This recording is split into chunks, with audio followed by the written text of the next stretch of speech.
I took every drug known to man at the same time to stimulate every corner of my brain. And this was the result. Oh,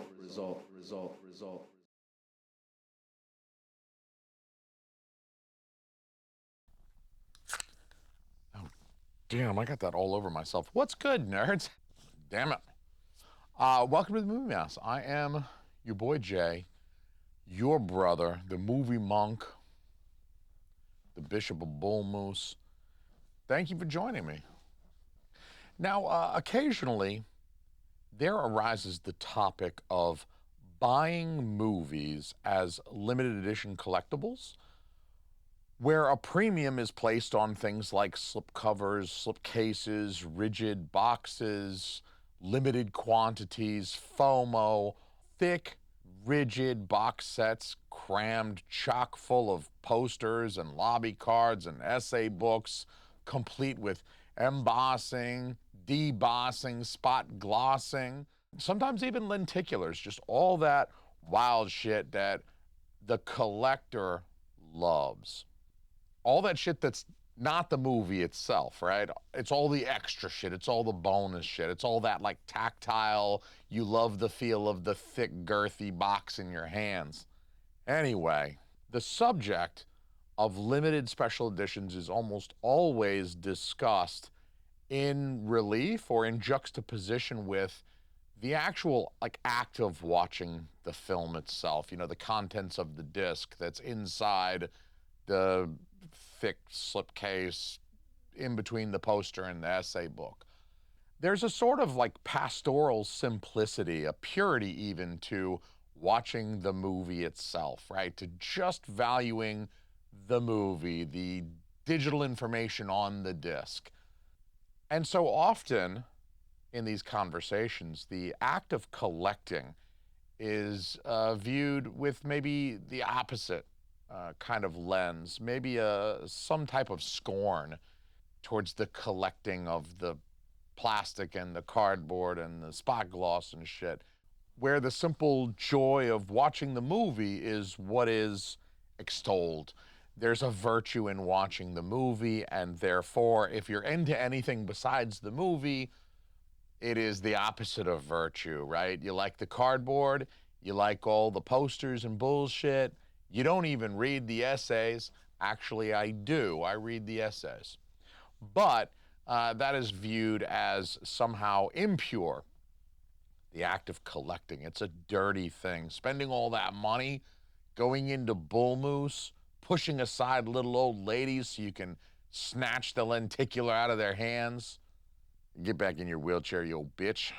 So I've seen a lot of YouTube videos that act as kind of polemics against what is seen as maybe a, not mindless, but maybe somewhat vapid collecting for the sake of like putting something on a shelf, like having something that's rare or limited and taking it home and putting it on a shelf, and then what does it do? It sits there for a decade, and then you die and your family sells it at an estate sale.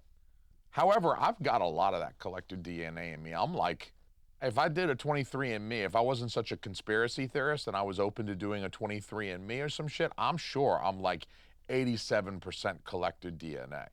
I got that in me. So I want to push back actually a little bit on the idea that collecting like fat, chunky, thick, like sexy, limited editions is somehow impure and incompatible with the more virtuous activity of watching and loving movies.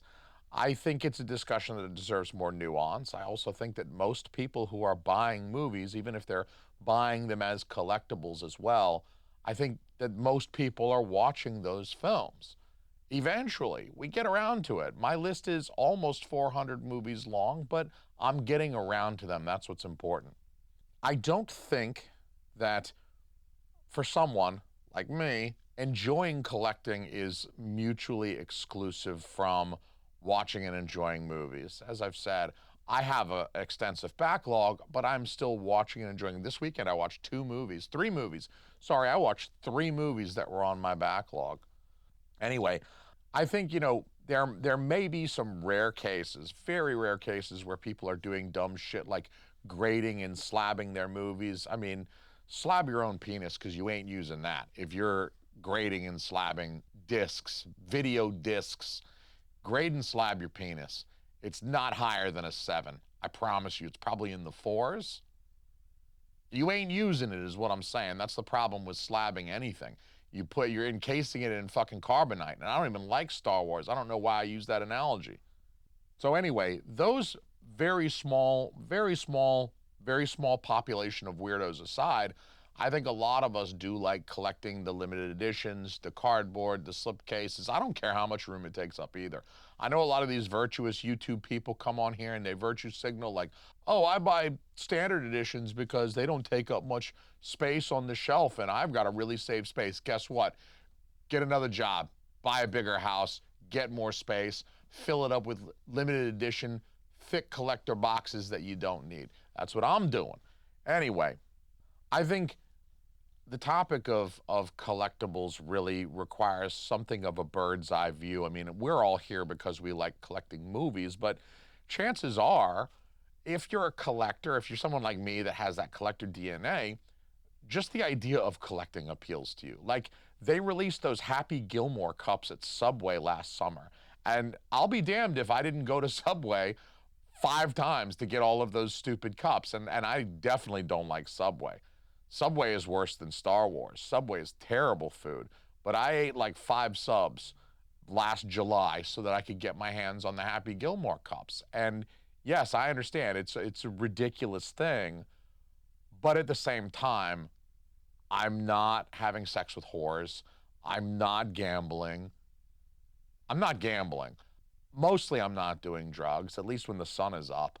So it's innocuous. And like, what kind of shit do you collect? I mean, what other stuff besides, let me know, I want to know from you watching this video, yeah, what other shit do you collect? I mean, comic books are pretty common, pretty popular. There's lots of movies that are based off of comics, like the whole MCU, all the DC, what are they, DCEU, DCU, DCIEU, DCIUD, I don't know what the letters are anymore, but they got Batman movies too, is what I'm trying to say.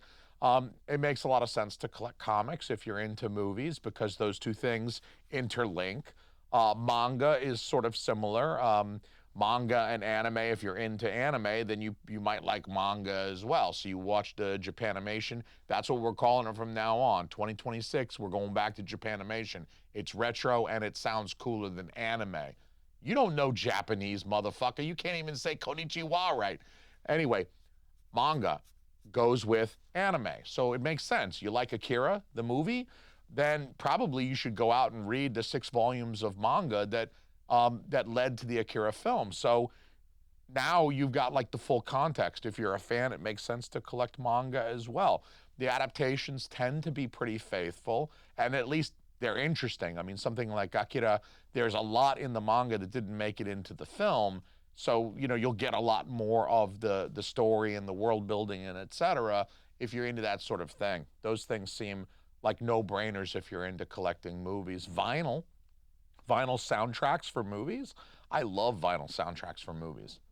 I went into a Goodwill and I found for $2.99, $3, I found an old copy of the Flashdance soundtrack on vinyl. And I gotta tell you, that was a happy day.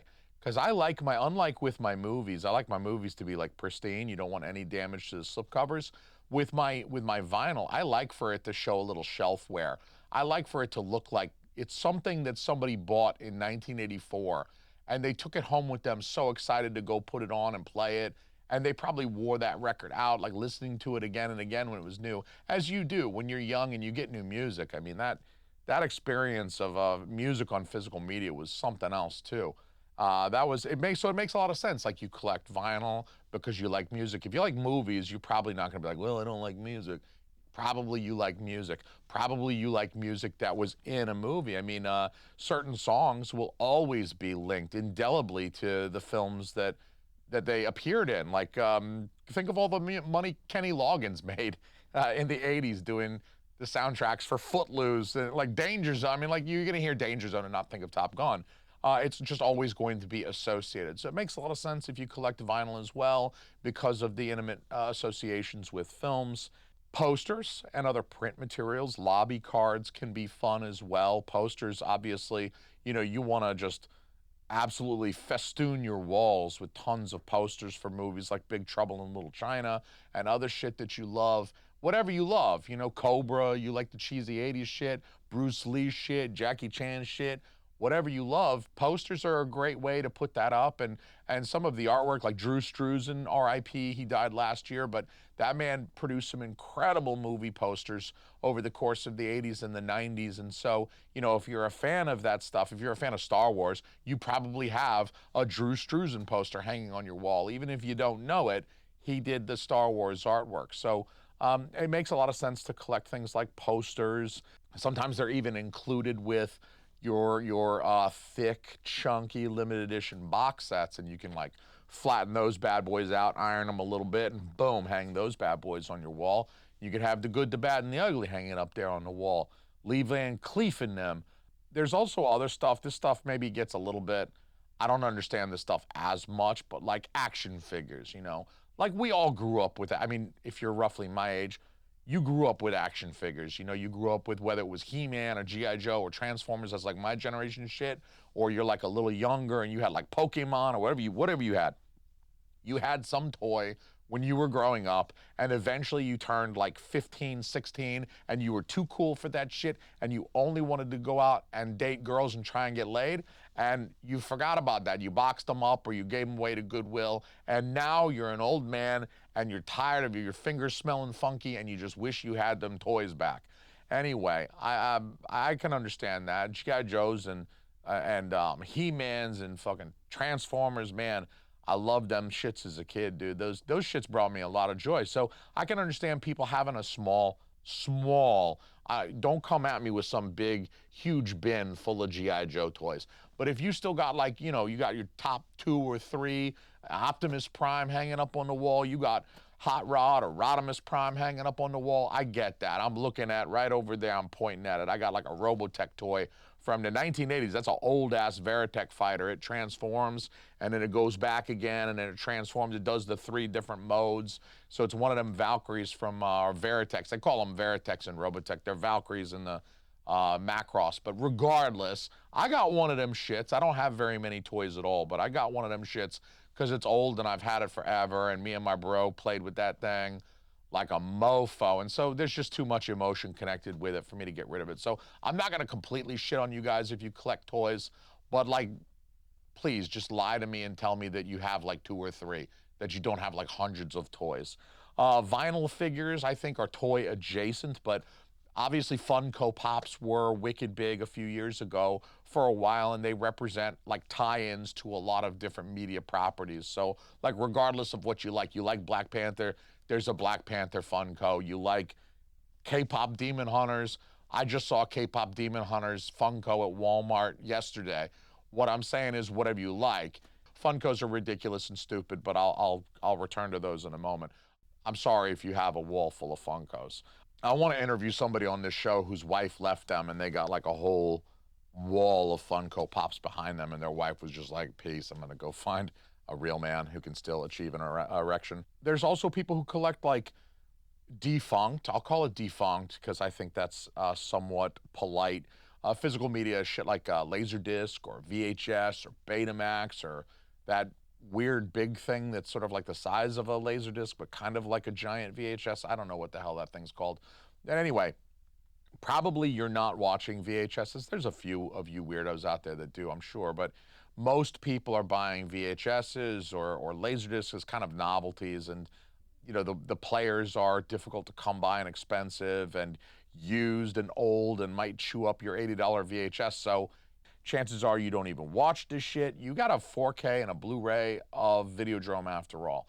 You got a 4K of Videodrome. What are you doing watching Videodrome on VHS? I think it's stupid, but look, you collect what you collect. I mean, and these things that I'm talking about are just the stuff that ties into like movies. I mean, it's perfectly reasonable for people who like movies to collect comic books or vinyl, but there's also whole realms of collectibles that aren't even related to movies. You might collect some of that shit too, like Some of y'all could collect stamps or coins or Japanese schoolgirls' panties or mason jars filled with e-girl farts. I'm not judging. I am. I am judging. But for real, hit me up if any of y'all have the hookup on them panties.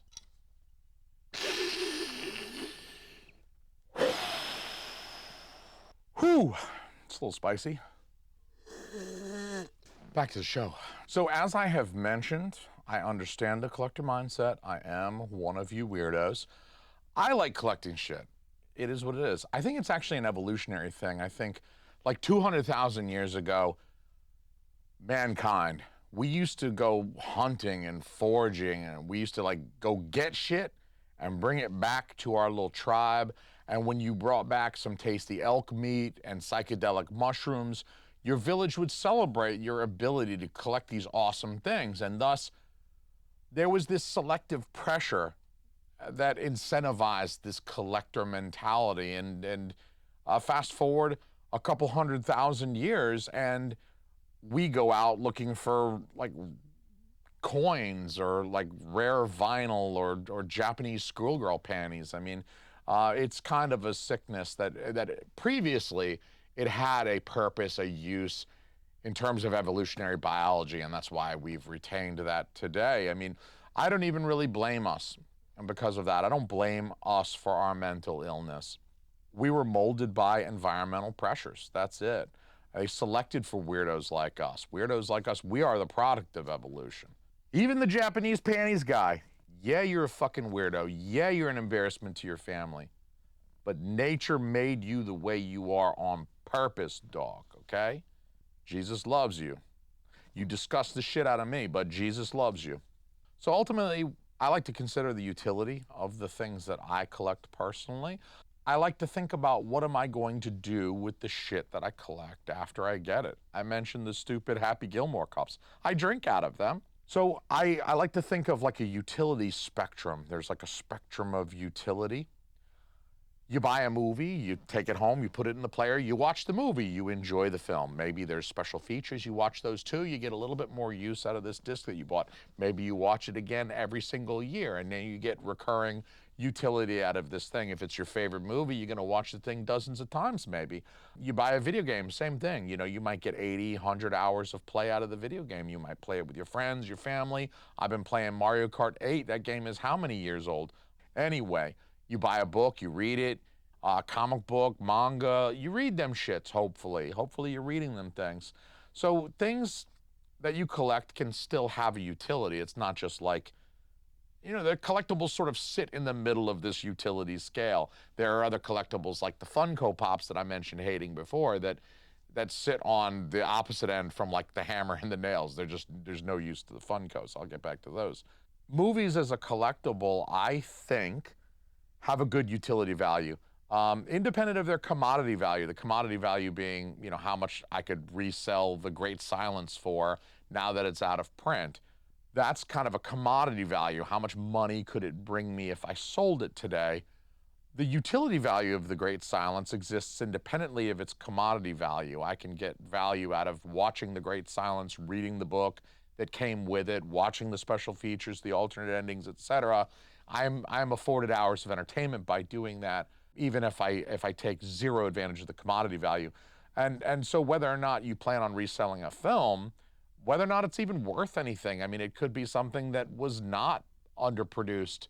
How long was Arrow trying to get rid of them damn Carlito's Way limited editions? You could probably get a Carlito's Way limited edition brand new for $20 right now, 4K. They've been trying to get rid of damn Carlito's Way since 1997. They must have printed 400,000 of them motherfuckers, because every time I turned around, somebody would be trying to get me to take a Carlito's Way 4K. But maybe it's not worth anything. You could still watch Carlito's Way. Carlito's Way has this much, a donut hole's worth of commodity value. You ain't reselling Carlito's Way for dick. But if you like the movie, you can watch the movie, you can read the book that came with it, you can watch all the special features, and it's got a great utility value for you. And so utility value is going to be somewhat subjective. I mean, I don't do a lot of construction, but for somebody who works in carpentry, they're going to get a lot of use out of a Japanese handsaw. So I compare my own personal vices of limited edition collectible movies with something like Funko Pops. I told you I was going to hate some more on Funko. I'm so sorry, you guys. If you have a wall full of Funko Pops behind you, just let that lone tear roll down your cheek like the Native American in that commercial, and just realize that the Funko Pops are useless. I mean, they are the most useless pieces of shit ever conceived of by man. I know some friends of mine actually used to have like hundreds of those things, like actual hundreds of those things, and it used to like line the walls. So I'd like FaceTime with them or do a podcast or something like that, and I'd be looking at like 400 of them things, and they'd be, you know, floor to ceiling, 8 feet of Funko Pops high, and then like, you know, 10, 15 feet running along the wall of just Funko Pop, just so much useless shit. There's zero utility to a Funko Pop. You can't even fit a Funko Pop in your ass in most cases. I mean, at least if I'm out there collecting $2 bills or something stupid like that, I can like roll them up and, you know, I can use them somehow. I mean, anyway, cramming Funko Pops in your ass probably does diminish the resale value. And that's really the only reason I knew Funko collectors. The only reason they bought them stupid things. Oh, look at this. I got it for 30 bucks and it's going for 300 on eBay. Well, are you flipping them? Well, no, of course you're not flipping them. You got 400 of them behind you. If you were flipping them, you wouldn't be sitting on a pile of fucking Funko Pops. It's a vinyl toy inside of a cardboard box. I used to have friends that would buy clear boxes for the Funko box. So like it's a vinyl toy that's not even really a toy. Try playing with them inside a cardboard box that they would put inside another clear box. So it was a box for a box. It was a box inside a box with a toy inside. It was like a Russian nesting doll of packaging. You want to talk about my fucking movies as if that's a stupid collectible. At least I opened the fucking thing up, pull the fucking disc out, and put it in the player and watch the thing. What are you doing with a Funko Pop? Like I said, I don't know anybody besides myself that could get one in his ass. Edit that out. I don't even put my movies inside the clear protectors. I'm married. I don't even put my dick inside a protector since like 2011. So every time some YouTuber starts bitching and like gets on their soapbox and their high horse on top of a giant soapbox, they're bitching about how collecting limited editions and deluxe sets is somehow antithetical to like the pure-hearted, virtuous love of cinema. And you need to just watch films, like watch it on your iPhone. Who cares if you have a limited edition collector's whatever? It just seems silly, maybe a little bit pretentious, maybe a little bit pretentious of them, maybe a little virtue signaling of them. Bitch, I'm here trying to keep these boutiques in business because I like movies and I want them to stay in business because they release movies I like to watch. It's pretty circular. It works pretty well. There are almost certainly some folks out there who buy movies and then don't watch them, but that's their problem, right? They're the ones who got to deal with it. It seems silly to me to buy a movie and not to watch it, but they're also helping. They're helping as well by making the purchase. They don't have to watch the thing to help out. They're doing business with these boutiques that we like. We love these boutiques. We want them to stay in business. So that motherfucker buying movies that he doesn't watch, he's helping too, even if he's focused solely on the collecting aspect and the commodity value of the movies. I've got a buddy who I lived with, his roommate in college, one of my roommates in college, and I remember him showing me his comic book collection. And he had a couple of long boxes. I mean, he had a pretty decently sized collection. And I remember asking him, like, which ones are your favorite? Which of these books, like, did you really dig Wolverine the best? What did you like to read? Blah, blah, blah, The Watchmen, whatever.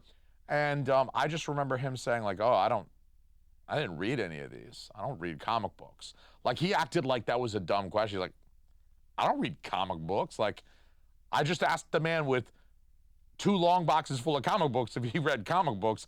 I don't feel like my question was a stupid one, but he's like, I don't read comic books. I'm not a fucking nerd. Okay, that seems like a weird response for the guy with 500 comic books. Okay.